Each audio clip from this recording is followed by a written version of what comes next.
j'espère.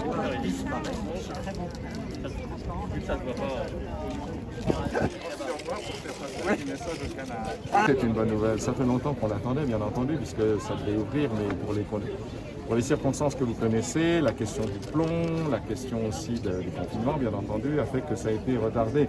C'est pas seulement pour nous, c'est pour l'ensemble des Parisiens. C'est un lieu de rencontre, c'est un lieu qui était très très fréquenté. C'est un lieu aussi où on peut contempler la cathédrale d'autres manières. Et c'est un lieu de vie, c'est un lieu de fraternité. Donc bien sûr, on se réjouit complètement que ce soit ouvert. Et quelle portée ça a pour les pratiquants? C'est une portée symbolique, puisqu'on ne peut pas rentrer dans la cathédrale, on n'y rentre que de manière, comme vous l'avez vu, un peu accessoire, pour des temps un peu particuliers, pour montrer qu'il y a toujours de la vie dans cette cathédrale. C'est important, bien sûr, de le faire. Mais les fidèles, ils sont répartis dans les paroisses. Mais ça fait rien. Symboliquement, la cathédrale, c'est quand même l'église mère de l'ensemble du diocèse.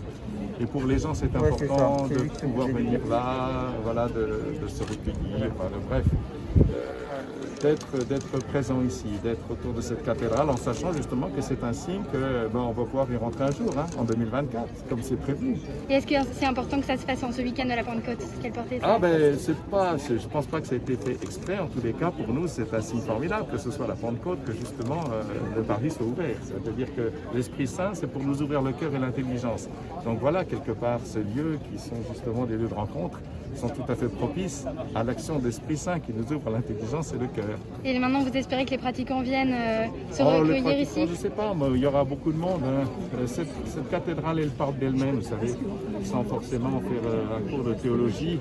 En regardant la cathédrale, on est forcément touché. Si les gens viennent si nombreux ici, alors qu'il y a plus de choses à voir au musée du Louvre, c'est parce que ce signe, cette cathédrale, c'est quelque chose d'important. C'est pas seulement une œuvre d'art, c'est quelque chose qui touche au cœur et à l'âme de l'homme. Bonjour, alors voilà. Merci beaucoup. Ah oui, c'est formidable. Avancez pas trop, non, monsieur.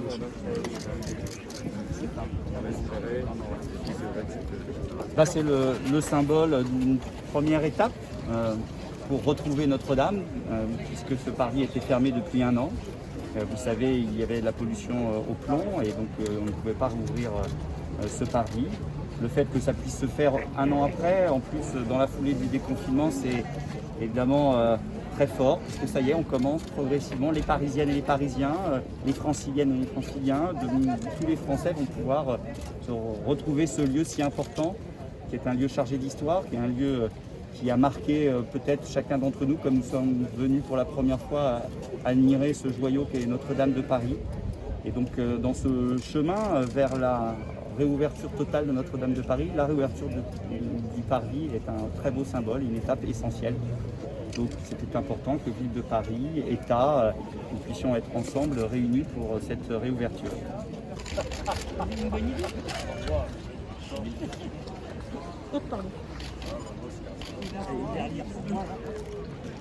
Voilà.